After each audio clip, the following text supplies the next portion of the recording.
Halo Primary 2. Nah, hari ini kita akan belajar tentang menggunakan huruf kapital di awal kalimat. Nah, yang harus kalian ketahui, di setiap kalimat itu harus selalu diawali huruf kapital. Nah, huruf kapital ini maksudnya adalah huruf besar, ya. Oke, kita lihat contohnya di sini. Aku melihat pohon pepaya dan mangga. Nah, di sini ada perbedaan dari huruf kapitalnya. Kata aku yang tadinya huruf kecil, nah di sini awal kalimatnya harus memakai huruf besar. Jadi A-nya itu huruf besar. Ya. Nah, sekarang kalian bisa kerjakan seperti contoh. Misalnya nih kasih contoh. Setiap malam aku menulis buku harian. Nah, kira-kira kata apa nih yang harus memakai huruf kapital? Nah, yang memakai huruf kapital itu pada kata setiap, S-nya. S-nya itu harus menggunakan huruf kapital. Nah, contohnya seperti ini ya. Misalnya sudah tuliskan. Setiap S-nya besar, malam aku menulis buku harian. Nah, untuk contoh yang nomor 2, setiap sore aku menyiram bunga. Nah, sama seperti dengan yang di atas, kata setiap S-nya ini harus menggunakan huruf kapital. Oke, misalnya akan perlihatkan lagi contoh penulisannya. Nah, untuk nomor 2 seperti ini ya penulisannya. Setiap sore aku menyiram bunga. Oke, baik, dilanjutkan untuk nomor 3, 4, dan 5.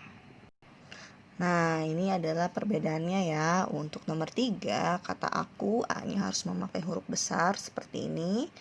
Lalu kata Amir, A-nya juga harus memakai huruf besar. Lalu ayah, A-nya juga harus memakai huruf besar. Baik, sekarang lanjut ke halaman 45. Ayo membuat hasil pengamatan. Nah, Miss Rani akan membacakan laporan hasil pengamatan, lalu kalian jawab pertanyaan di bawah ini ya. Bu Darmi berjualan sayuran di pasar. Bu Darmi berangkat jam 5 pagi. Sayuran yang dijual Bu Darmi bermacam-macam, seperti bayam, kubis, wortel, kacang panjang, kangkung, dan seledri. Hasil berjualan sayur untuk mencukupi kebutuhan sehari-hari. Oke, sekarang kita jawab pertanyaan di bawah ini ya. Nah, yang pertama, siapa yang berjualan sayur di pasar? Nah, kalian bisa lihat yang berjualan sayuran di pasar itu siapa? Ya.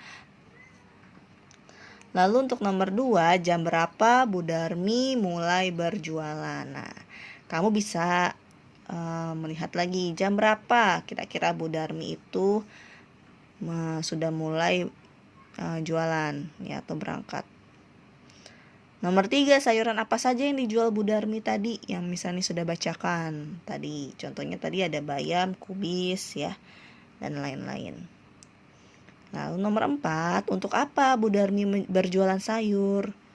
Nah, Bu Darmi itu berjualan untuk mencukupi kebutuhan sehari-hari. Nah, untuk nomor 2, kalian boleh pilih salah satu gambar yang kalian sukai, lalu buatlah laporan pengamatan berdasarkan gambar yang kamu pilih. Nah, kamu bisa membuat laporan pengamatan misalnya untuk gambar yang pertama. Untuk gambar yang pertama, apa yang kamu lihat dari gambar ini? Misalnya, semua warga hari ini sedang bekerja bakti ya. Ada yang membuang sampah, ada yang sedang mencangkul ya. Ada juga yang sedang merapikan halaman ya. Nah, ada yang sedang mencabuti rumput. Nah, jadi kalian ceritakan apa yang kalian lihat dari gambar ini. Lalu bisa juga kalau mau pilih nomor 2. Nah, nomor 2 ini sedang ada pesta rakyat atau festival ya. Nah, jadi apa saja kegiatan yang ada di festival ini? Misalnya di sini ada kesenian pertunjukan kesenian tarian Padang, lalu ada yang menjual balon, menjual minuman, tiket ya, atau es krim. Nah, menjual es krim ya. Ada yang menjual gula kapas. Ya, jadi kalian bisa pilih salah satu dari ini. Nanti boleh dituliskan ke dalam di buku tulis ya. Oke? Baik anak-anak, sampai bertemu lagi.